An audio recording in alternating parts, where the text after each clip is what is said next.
இயேசு கிறிஸ்துக்குள் பிரியமானவர்களே, அருமை ஆண்டவர் இயேசு கிறிஸ்துவின் பரிசுத்த திருப்பெயரிலே நல்வாழ்த்துக்கள்.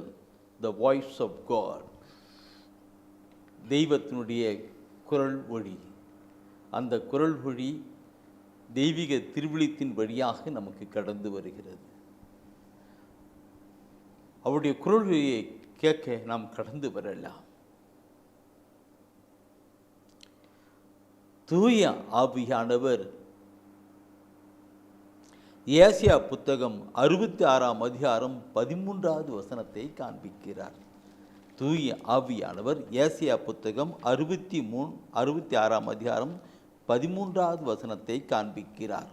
தாய் தன் பிள்ளையை தேற்றுவது போல் நான் உங்களை தேற்றுவேன், எருசலேமில் நீங்கள் தேற்றப்படுவீர்கள்.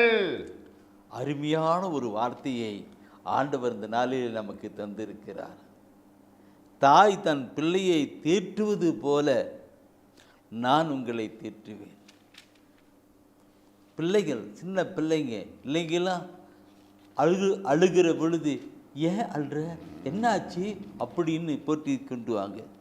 பிள்ளைகள், குழந்தைகள் இல்லைங்களா, என்ன பார்க்கணும். அதே போல நம்முடைய ஆண்டவர் நாம் ஏதாவது வேதனைப்படுகிற பொழுது, துன்பப்படுகிற பொழுது நம்மை தேற்றுகிறவராக, நமக்கு ஆறுதல் கூறுவராக இருக்கிறார் பார்க்கிறோம். தாய் தன் பிள்ளையை தேற்றுவது போல நாமெல்லாம் பார்க்கிறோம். நம்முடைய குடும்பத்தில், நம் உலக வாழ்க்கையில் பெண்கள் சகோதரிமார்கள், பெண்கள் சகோதரிமார்கள், தாய்மார்கள் அவங்களுடைய பிள்ளைகளை எப்படிலாம் கவனிக்கிறாங்க. அப்பா அந்த நிலை போகிறத விட அம்மா தான் அதிகமாக, ஏன்னா அவங்க அப்படி தான் இல்லைங்களா. அது தாயின் அன்பாக இருக்கிறது. எனவே தாய் தன் பிள்ளையை தேற்றுவது போல நான் உங்களை தேற்றுவேன், நான் உங்களை தேற்றுவேன், எருசலேமில் தேற்றப்படுவேன் சொல்லப்பட்டிருக்கிறது.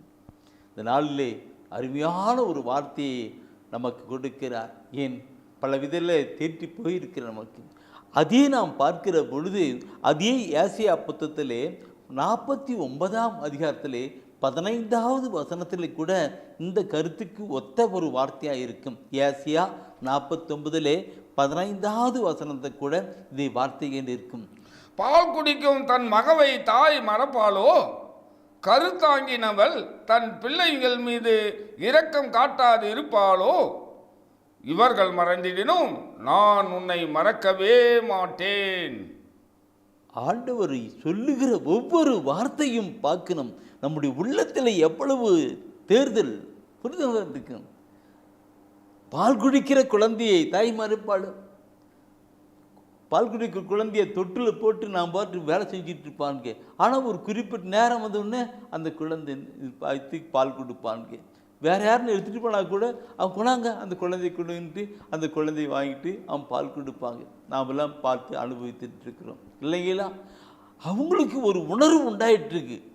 அந்த பால், அந்த நிலை அவர்களுக்கு உண்டாயிட்டு, பெண்களுக்கு அந்த உணர்வுனால தான் அந்த குழந்தைக்கு பால் கொடுக்கிற நிலை உண்டாயிருக்கு. இப்படி கடவுள் தானே அமைத்து செயல்படுத்துகிறதை நமக்கு உதாரணத்துவாக காட்டுக்கொண்டு இருக்கிறார். பால் குடிக்கிற குழந்தை உனக்கு என்ன, எந்த நேரத்துக்கு என்ன தேவை என்றதெல்லாம் அறிந்திருக்கிறேன் என்ற கார்த்திகை நாம் கொடுத்திருக்கிறார். எனவே தான் அங்கே பால் குடிக்கிற குழந்தையை தாய் மறப்பாளோ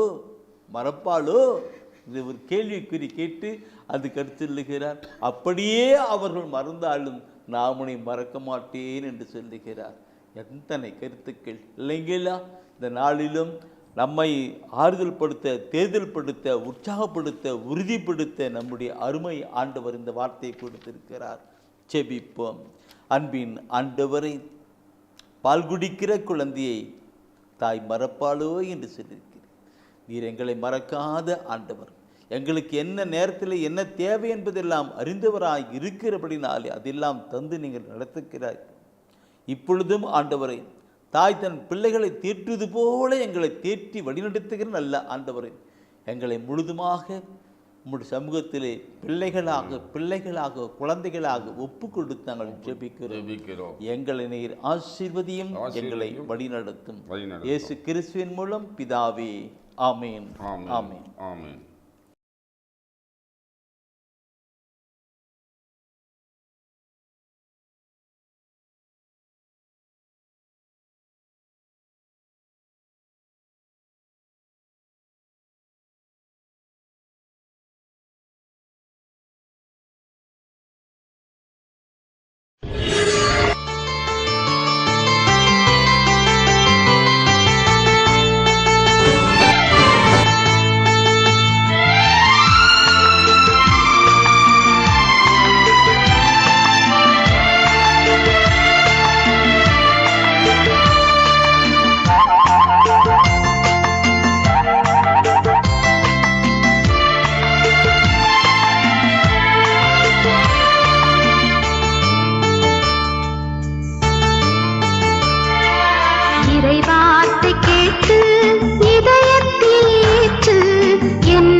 இறைவா